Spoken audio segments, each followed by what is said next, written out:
చెప్పాలి చెప్పట్లు ఆల్మాన్ గారు మన తిరగచ్చిపోలు మండల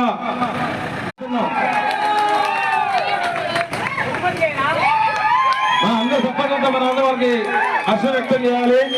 అదేవిధంగా నందిగా మార్కెట్ కమిటీ మాజీ డైరెక్టర్ గారు మనందరి ఆత్మ బంధువు స్వాగతం చెప్పాలని కోరుతున్నాం.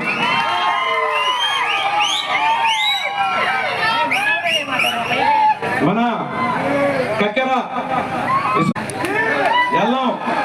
ఎల్ల మాధవరావు గారు వారికి కూడా మన అన్ని కర్తవ్యాలతో స్వాగతం చెప్పాలని కోరుతున్నాం. ఇప్పుడు మన కొమ్మవరపు తర్వాత కొమ్మవరపు వెంకటకృష్ణ గారు మన తాతయ్య గారి సమక్షంలో తెలుగుదేశం పార్టీ చెప్తాం. వీరందరికీ తెలిసిన వ్యక్తి సౌమ్యుడు వెంకటకృష్ణ గారు కూడా వైఎస్ఆర్ పార్టీని వీడి మన